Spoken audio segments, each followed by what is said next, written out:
Hello বন্ধুরা, আজকে আমি আরও একটা রেসিপি নিয়ে চলে এসেছি। আজকে আমি বানাবো কাটুয়া ডাঁটার রেসিপি।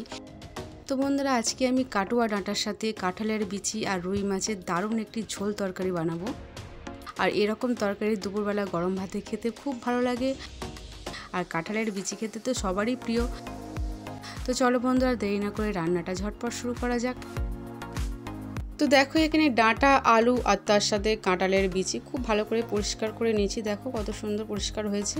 তো চলো বন্ধুরা, এবারে আমি রান্নার দিকে যাই। তো আমি এখানে বাটা মশলা দিয়ে রান্না করব। তো দেখো বন্ধুরা, এখানে আমি রুই মাছগুলো আগে থেকে ভেজে নিয়েছি। এবার মাছ ভাজাগুলো আমি অন্য একটি পাত্রে তুলে নেব। এই কড়ার মধ্যেই আমি বাকি রান্নাটা করব। তো দেখো, এই তেলের মধ্যে আমি পেঁয়াজ কাটা দিয়ে দিলাম। পেঁয়াজটা আমি খুব ভালো করে ভেজে নেব।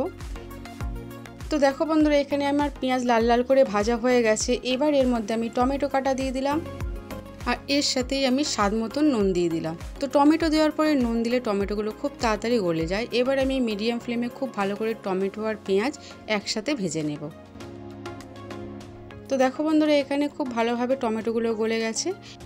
তো এবার এর মধ্যে আমি গুঁড়ো মশলা দিয়ে দেব। তো প্রথমেই আমি দেব হলুদের গুঁড়ো 1 চামচ, আর দেব লঙ্কার গুঁড়ো 1 চামচ, আর দেব ধনের গুঁড়ো 1 চামচ, আর দেব দেখো এখানে জিরের গুঁড়ো 1 চামচ। তো আর দেব এখানে কাশ্মীরি লঙ্কার গুঁড়ো 1 চামচ, যাতে তরকারির রঙটা খুব ভালো হয়।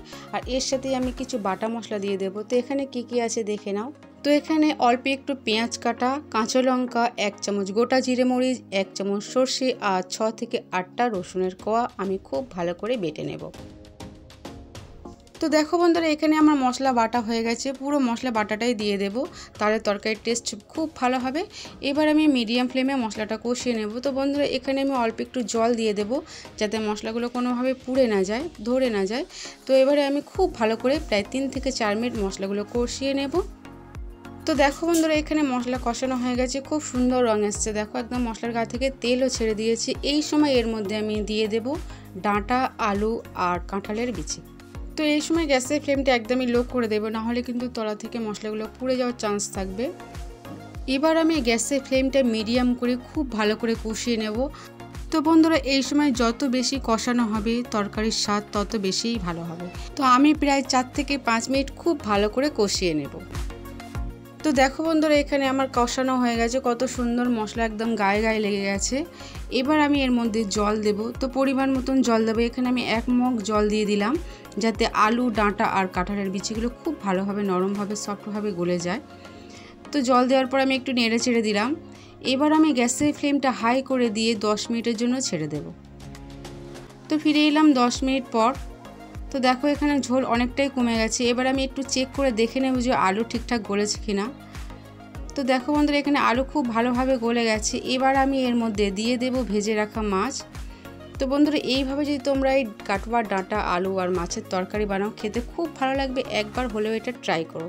এবার আমি উপর থেকে ধনেপাতা কুচনো দিয়ে দিলাম। এবার আমি গ্যাসের ফ্লেমটা একদমই লো করে দিয়ে 2 মিনিটের জন্য ছেড়ে দেব। তো ফিরে এলাম 2 মিনিট পর। তো দেখো বন্ধুরা, এখানে আমার রান্না হয়ে গেছে, পরিবেশনের জন্য একদমই তৈরি। তো আশা করি বন্ধুরা, আমার এই রান্নাটা তোমাদের খুব ভালো লেগেছে। ভালো লাগলে চ্যানেলটাকে সাবস্ক্রাইব করো, লাইক করো। আর দেখার জন্য অনেক ধন্যবাদ। আর হ্যাঁ বন্ধুরা, কমেন্ট করে জানাতে ভুলো না রান্নাটা তোমাদের কেমন লেগেছে।